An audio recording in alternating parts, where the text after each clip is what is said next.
どうも皆さん、こんきき、今日もアニメレビューの時間だよ。4月ですね。桜が満開だね。そろそろ散りそうだけど。やっぱあれやな。桜は日本人の心やな。他のお花は、特に写真とか撮りたくはならへんけど、桜だけは思わず撮っちゃうもんな。日本人の DNA に刻み込まれてるくらい、桜には目がいっちゃうもんね。近所の桜並木のところ、おばちゃんたちがいっつも、なんか写真撮っとるわ。そんなわけで、今日のレビューはこちら、プリンセスコネクトリダイブシーズン2だよ。プリコネの2期ですね。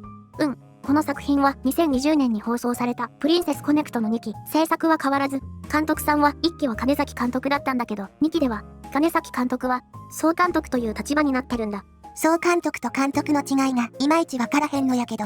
まあ、このあたりは制作会社によって違うんだろうけど、一つは、制作ラインが複数ある場合に、監督と総監督って分かれてるみたいな感じなんだ。なるほど。あとは、総監督って言いつつ、指導的な役割で監督に相談されたりしたことに応えるみたいな感じの場合もある。新人育成みたいな部分もあるんやな。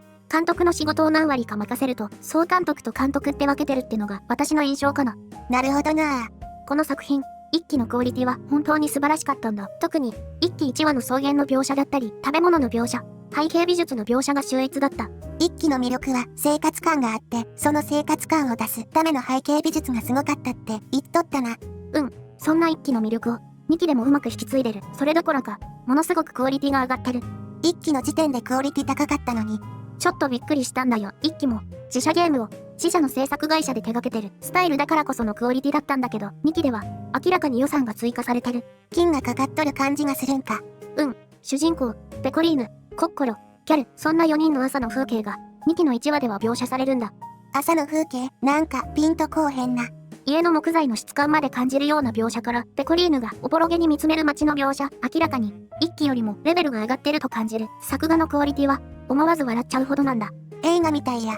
それだけじゃなく、キャラの描写も素晴らしいんだ。キャルが朝の身支度をしている、そんな何気ないシーンの作画が生々しさすら生まれてて、コッコロの足なんか少ししか映らないけど、ちょっとエロスすら感じる。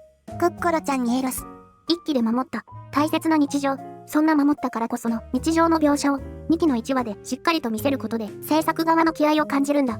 面白い作品にしようって感じがすごいんやな。そんな素晴らしい生活感の描写からギャグも忘れてないんだ。むしろギャグ要素は強まってると言ってもいい。このスバの監督さんやからこそやな。1期と同様に2期の1話でも主人公は狼に噛まれるんだ。お約束は積み重ねることで笑いに変わるもんな。しかもゲロを吐きまくる。素晴らしい背景描写とキャラ描写があるのに1話からゲロまみれのキャラたち。あかん。素晴らしい背景が台無しや。彼らが食べる料理の描写のクオリティも上がって思わずよだれが出てきそうなほど美味しそうなんだ。ゲロの話した後に料理の話せえへんでもらえます？そんな美味しそうな料理を幸せそうに食べるキャラたち。旅の途中で食べるご飯。旅の終わりにみんなで食べるご飯。どれもこれも美味しそうなんだ。2期の1話は、ギルドとしてクエストを受けて旅に出る話なんだ。そこでの冒険、旅路、出会い。この1話のストーリーは秀逸で、起承転結すっきりとした物語と冒険の描写。こんな冒険をずっと見ていた意図すら感じさせてくれる。2期は冒険者なん？残念ながらそうじゃない。1期のレビューでも言ったけど、この作品には謎が多い。せやったな。主人公の過去とか、ペコリーヌちゃんがなんで忘れられたんかとか、キャルちゃんが使えとるあのお方が何企んどるのかとか。2期では、シリアスな要素もかなり強まってるんだ。なんやろ、1期の要素を全部強めとる感じやな。生活感、ギャグ、キャラ描写含めて。1期で知ったキャラクターたちが抱えている問題、知ってしまったからこそ、ペコリーヌの笑顔もどこか寂しげにすら感じる。忘れられちゃったんやもんな。キャルも同じなんだ。1期の終盤では、あのお方を裏切るような行動をしてしまった。そんな行動をしたことも、あのお方は知ってる。知った上で、キャルに、どこか慈愛すら感じさせるような目で見つめ、贈り物までくれる。その優しさが逆に怖いんやけど。キャルは、主人公たちとの絆も大事なんだ。失いたくない。でも、同時に、あのお方との血のつながりは否定できないし、裏切りたくもない。難しい立場や。明るいファンタジーな世界での生活を描きながら、いろいろな人たちと出会い、物語を紡いでいくんだ。そんな日々の幸せを感じながらも、キャルはずっと迷い続けるんだ。キャルちゃん。ちょっとした言葉、ちょっとした行動、与えられる命令に悩み続ける、苦しみ続けるんだ。私、何やってるのかな？キャルちゃん。自分の名前を呼んでくれる、抱きしめてくれる、自分の存在を認めてくれる、人たちを裏切りたくない、もう嘘つきたくない。キャルの心理描写は、見る側の心もえぐってくる。あかん、重い。キャラクターの成長と変化がしっかりと感じられるんだ。特に、主人公である勇気の成長は、ちょっと親心みたいなものすら刺激される。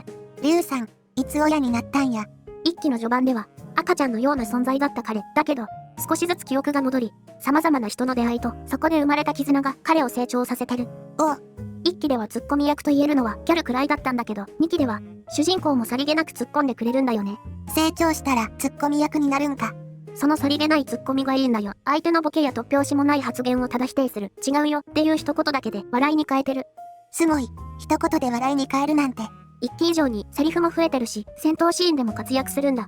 おう、守られるだけじゃなくなっとるんやな。2期の戦闘シーンは1期以上にすごいんだ。立体的な動きでグリグリと動かしながらカメラワークでそれを見せる。攻撃しまくりで巨大な敵に挑む戦闘シーンの迫力がちょっと映画を見ているような気分にさせてくれる。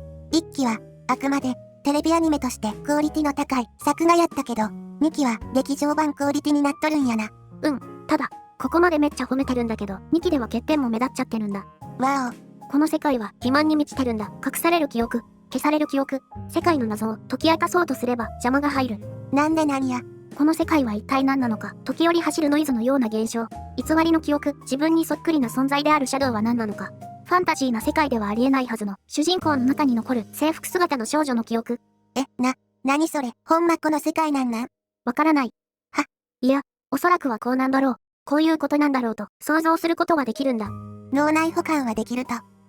でも、明確には明かしてくれない。主人公が何度もループしてることはわかる。死ぬ寸前にリセットし、絆をなくし、記憶をなくし、何度も繰り返してるらしいんだ。察することはできとる感じなんやな。アニメだけだと与えられる情報が少ないんだ。原作をやってれば理解できるんだろうな。こういうことなんだろうなと思うことはできるけど、完全には理解できない。なんかモヤモヤするな。根本的な部分。そもそも、この世界は何なのかがわからないんだ。ゲームのような仮想現実的な世界なのか、平行世界のような世界なのか、それとも別の何かなのか。モヤモヤモヤモヤ。話が進めば進むほどだんだん、話についていけなくなるんだ。そのせいもあって、状況を理解することに必死になっちゃって、感情が追いついてこない。ああ、キャパオーバーやな。1期では、サブキャラの出し方も丁寧だったんだけど、2期だと唐突に出てくるキャラが増えたせいもあって、印象に残らないキャラも多いんだよね。そこは、1期と違うポイントやな。キャラの多さもあって、1期から出てるキャラは覚えてるし、そんなキャラが再登場する面白さもあるんだけど、2期からのキャラはいまいち印象に残ってなくて、ストーリーの謎も含めて、ソシャゲ原作アニメの欠点が2期では出てきちゃってる感じなんだ。原作やれってことなんやろうな。あくまで理想論でしかないんだけど、1期と2期の間で劇場版とかでエピソード0的な形で、1期の1話に至るまでのストーリーが描かれてれば、だいぶ印象は違ったんだろうなって感じるんだ。劇場版でまとめられへんストーリー量かもしれへんけどな。そういう、ついていけない部分やわからない部分、気になる部分は多いんだけど、終盤の盛り上がりは凄まじいんだ。落としてから上げるパターン。記憶を取り戻した主人公、自らの真実を明かそうとするペコリーヌ、かつての仲間が今を守ろうとあがく中で物語は終盤へと向かうんだ。ワクワク。キャルは終盤で身も心も支配されてしまうんだ。そういう運命だった。そういう宿命だった。ペコリーヌの前に立ちはだかることは必然でもあるんだ。こうならざる得ないんやな。振るいたくはない歯を振るい、振るいたくはない杖を振りかざす。悲しい戦いや。もう、誰も傷つけたくはない。ペコリーヌも、出会った人々も、街の人々も、あの幸せな日々、繰り返される日常が、彼女にとっての今で全てだったんだ。だからこそ、もう操り人形ではいられへんのやな。彼女は、心から初めて叫ぶんだ。助けて、助けてよ、ペコリーヌ。うわぁ、ペコリーヌやないけど、私が助けてあげる。ペコリーヌは、この国の姫なんだ。忘れられた忘却の、姫。それでも明るく言おうとした。もう誰かに忘れられたくはない。だからこそ、自分の本当の名前を真実を明かさなかった。ペコリーヌ。だけど、彼女は、キャルの仲間であり友達なんだ。偽りの姫ではない。本当の姫。でも、それを明かせば、また忘れられるかもしれない。そんな恐怖を彼女が襲う。それでも彼女は叫ぶんだ。ペコリーヌ。この国を守る王族であるがゆえに、美食殿であるがゆえに、キャルの友であるがゆえに、何より、ペコリーヌだからこその叫び。ユースティアナ・フォン・アストライアの名において、あなたからみんなを守る。そして、我が祖国を取り戻す。恐怖心よりも、誰かを守りたい気持ちが勝ったんやな。ペコリーヌあかん。泣いちゃいそう。ラストバトルは、今まで出てきたキャラが大集合するんだ。ただ、ここも、本来は盛り上がるシーンであることはわかるんだけど、いきなり出てくるキャラも多くて、ちょっとついていきづらい。原作やっとればな。この作品は、絆の物語なんだ。主人公は、絆をリセットすることで、バッドエンドを回避してきた。だけど、それでは、ダメだと彼は気づくんだ。絆をリセットしない。絆をもう失いたくはない。絆が大事だと彼自身が分かったからこそ、ループから抜け出す。おー。ハッピーエンドのその先へ、主人公も、ペコリーヌも、キャルも、コッコロも、出会った人々が絆を失わないために選んだ選択肢が、ハッピーエンドにつながるんだ。めっちゃ王道やな。物語としてはすっきりと終わってるんだ。ただその反面で、そもそも、この世界は何なんだとか、ラスボスの目的も何がしたかったのかとか、消化不良になっちゃってる部分が多い。ああ、一期では、そこは、2期で明かされればええと思ってあえて消化不良って言っとらんかったけど、2期では完全に消化不良になっちゃったんやな。3期、もしくは、劇場版とかが今後あれば、この消化不良が解決されるかもしれない。そうしたら、2期の評価も変わってくる。できれば、劇場版でエピソード0的な感じで見てみたいですね。アニメーションとしてのクオリティは本当に素晴らしいし、ギャグ要素もキャラの魅力もすごいんだ。ストーリーも、消化不良な部分はあれど、綺麗に終わってる。消化不良な部分だけが本当気になる感じなんやな。まあ、素直に原作やれってことなんだろうね。お、リュウさんもついにプリコネインストールですか？あえてしない。草。私は、3期、もしくは劇場版を待ちます。かたくなにソシャゲをやらへんリュウさん、意固地やな。ではまた次回。じゃん。